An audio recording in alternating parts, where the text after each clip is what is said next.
কেমন আছো সবাই? আশা করি সবাই খুব ভালো আছো। তো তোমাদের সঙ্গে নিয়ে আজকে আবার একটা নতুন ব্লগ শুরু করছি। ছাদে অনেকগুলো কলমি শাক হয়েছে, তাই ভাবলাম একটু তুলে আনি, ভাজা করব। আর যেহেতু আমি আর বাবা আছি, তাই অল্প কটাতেই হয়ে যাবে। এই যে এই কটা শাক তুলেছি। তারপর শাক তুলে নিয়ে এসে স্নান সেরে আমি এখন পুজো করতে বসেছি। মা নেই তো, তাই পুজোগুলো আমাকেই করতে হচ্ছে। মায়ের তো ব্যাঙ্গালোরেতে ডাক্তার দেখাচ্ছে, তো সেই জন্য এখন আমি পুজো করতে বসে গেছি। দুইখান গোপাল আছে, বাবা শিব আছেন, তো তাদেরকে ভালো করে মুছে নিলাম। আগে স্নান করাতাম, কিন্তু এখন রোজ দিন মুছে দিই, শুধু বৃহস্পতিবার দিনটা স্নান করি। তো মুছিয়ে তারপর ফুল দিয়ে এখন খেতে দেব। যেহেতু ওমের সকালে স্কুল ছিল, সেই জন্য স্কুলে ওমকে পাঠিয়ে দিলাম। তারপর আমি স্নান সেরে এখন পুজো করতে বসেছি। তো ঠাকুরকে এখন নকুলদানা দিয়ে দেব, আর পরে আবার সন্ধেবেলা বাতাসা দেব। আর বৃহস্পতিবার দিন মিষ্টি দেওয়া হয়, যদি ফল থাকে তাহলে ফল দেওয়া হয়। ঠাকুরকে এখন খেতে দিয়ে দিয়েছি।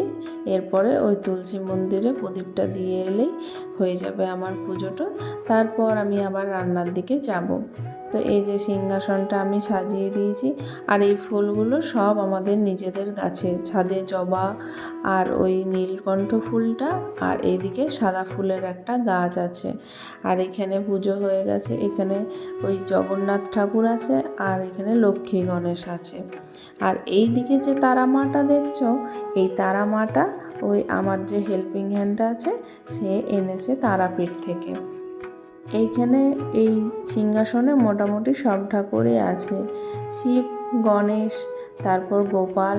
আর এই যে বাঁদিকে ছোট্ট মতন যে গোপালের মূর্তিটা দেখছো, এই মূর্তিটা আমার দেওরের বিয়ের সময় আমরা পেয়েছিলাম, তো একে সিংহাসনেই রাখা হয়েছে।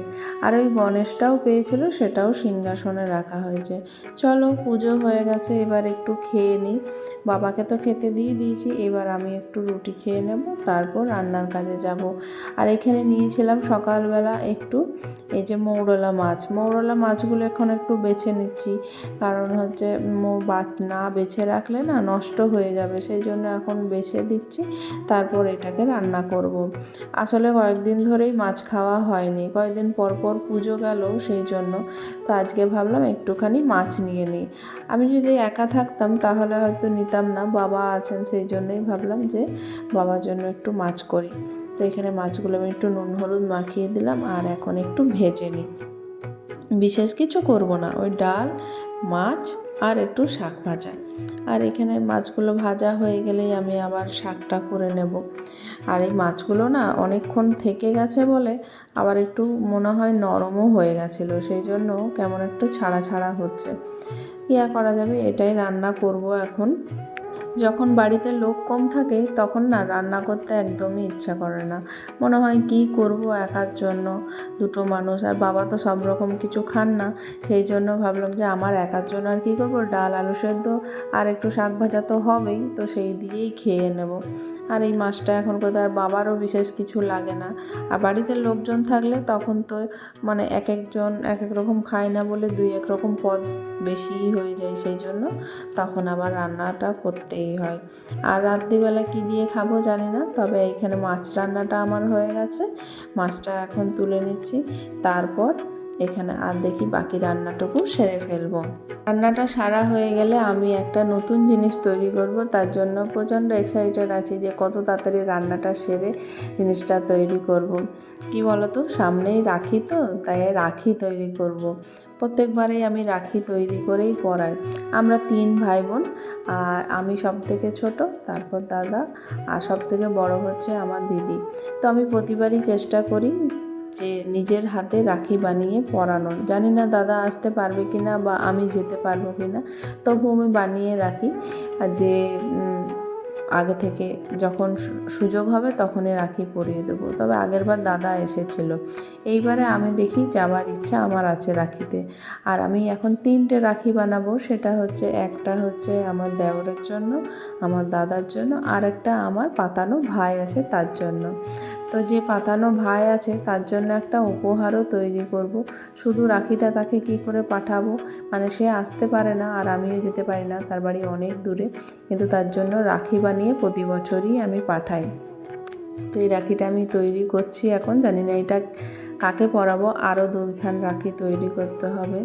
তো যে ভাইটার জন্য রাখি বানাবো তাকে তো শুধু কি করে রাখিটা পাঠাবো, সেই জন্য একটা উপহারও তৈরি করব। তো ভেবেছি যে কিভাবে কোন উপহারটা বানাবো তোমাদের বলছি। আর দেওরের রাখিটা ও যখন আসে আমি তখন পরাই, ও যদি পুজোর সময় আসে পুজোর সময় পরাই, যদি সরস্বতী পুজোর সময় আসে তাহলে সরস্বতী পুজোর সময় পরাই। আর এই হচ্ছে ভাইয়ের একটা ফটো আমি বের করে এনেছি।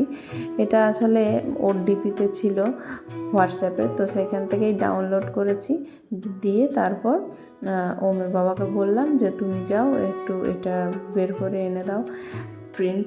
তো প্রিন্ট বের করে এনে দিল। তারপর আমি ভাবলাম তাহলে এর ওপরে একটা ফটো ফ্রেম বানাই, দেখি কেমন হচ্ছে।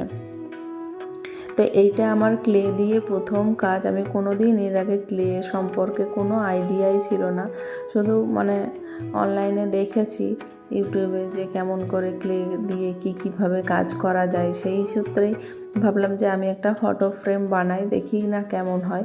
তো সেই জন্য এই ফটো ফ্রেমটা বানানোর জন্য আমি ক্লে কিনে এনেছি, আর এই ক্লেটা কিনে এনে একটু একটু করে কাজ করছি। তো এটা তো আমার প্রথম ক্লে কাজ, তাই খুব একটা ফিনিশিংটা ভালো হচ্ছে না। যে কোনো হাতের কাজেই বেশ সময় লাগছে, কিন্তু যারা হয়তো রেগুলার করে তারা হয়তো তাড়াতাড়ি করে, কিন্তু আমার তো অনেকটা সময় লেগে যাচ্ছে। একটু একটু করে করছি, কখনো ওকে পড়তে বসাচ্ছি সেই সময় করছি, কখনো রান্নার ফাঁকে, কখনো কাজের ফাঁকে, এইভাবেই কিন্তু ক্লেটা করে যাচ্ছি। তো আমার মোটামুটি এটা করতে অনেকটাই সময় লাগছে। যাই হোক, এটা পুরোটা কমপ্লিট হয়ে গেছে। তারপর ভাবলাম না আমি এর উপরে একটু সাদা রং চাপিয়ে দিই, না হলে রংটা যদি না ফোটে। তো আমি আগে জানতাম না যে সাদা রং চাপালে এত সুন্দর একটা ফিনিশিং আসবে। তো তারপরে এই যেই ব্রাউন কালারটা দিয়েছি দেখছি বেশ সুন্দর কিন্তু ফুটছে এটা সাদা কালারটা দেওয়ার জন্য, তখন ভালোই হলো। তারপরে পাতাগুলোতে যখন সবুজ দিলাম তখন দিলাম আরও সুন্দর লাগছে। এইভাবেই তারপরে পাতাগুলো সব সবুজ করে দিলাম, হালকা ডিপ সমস্তভাবে।